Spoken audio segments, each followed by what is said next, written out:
Hello everyone. जर तुम्ही भीमाशंकरला visit करण्याचा प्लॅन करत आहात ऑगस्टमध्ये, तर हा व्हिडिओ नक्की पूर्ण पहा.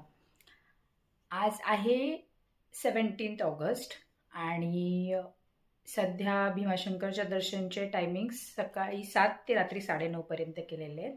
पण कन्सिडरिंग श्रावण मास, सध्या पार्किंगपर्यंत गाडी नाही जात.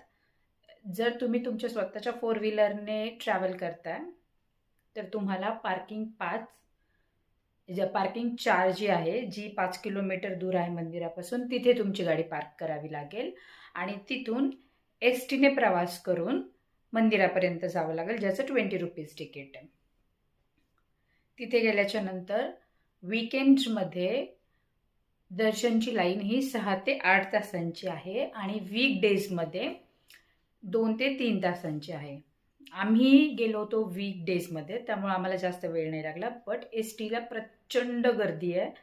एकदम धक्काबुक्कीमध्ये तुम्हाला एस टीमध्ये बसायचं आहे आणि मंदिरापर्यंत उतरायचं आहे. तिथं गेल्याच्यानंतर पण येणाऱ्या भक्तांची एवढी गर्दी असते की तुम्हाला पटकन बस नाही मिळणार, आणि मिळाली तर चेंगराचेंगरी धक्काबुक्की ही होतीच. लाईनला थांबायचं नसेल तर हो, दर्शन पास पण अवेलेबल आहे. जर तुम्हाला VIP दर्शन घ्यायचं असेल तर मी खूप सारे रील्स आणि व्हिडिओज बघितले होते, ज्याच्यामध्ये लोक म्हणतात की 2000 रुपये पर पर्सन पास आहे.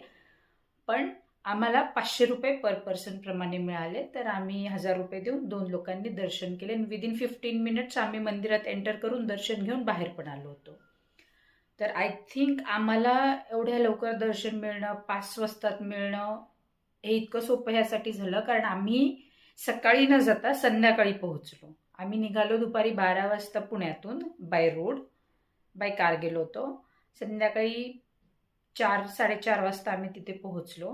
मग एस टीने 4:15ला आम्ही मंदिरात पोहोचलो, कारण एस टी खूप लेट मिळाली आम्हाला आणि एस टी मिळेपर्यंत खूप वेळ वेस्ट होत होता, म्हणून आम्ही चालायला सुरुवात केली.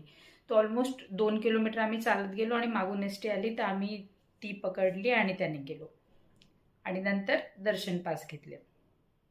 आणि तोपर्यंत वाजले होते संध्याकाळचे 6 आणि गर्दी ऑलमोस्ट कमी झाली होती. बाजूची दुकानं बंद झाली होती, लोक सगळं पॅक करायला सुरुवात झाले होते, म्हणून आम्हाला गर्दी पण नाही मिळाली, दर्शन पास पण स्वस्त मिळाला आणि आम्ही 15 ते 20 मिनिटात मंदिरातून बाहेर आलो.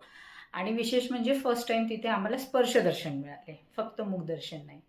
तर जर तुम्ही जात आहात तर बघा, अशा प्रकारे प्लॅन करा आणि अजून काय माहिती असेल तर प्लीज कॉमेंट. थँक्यू.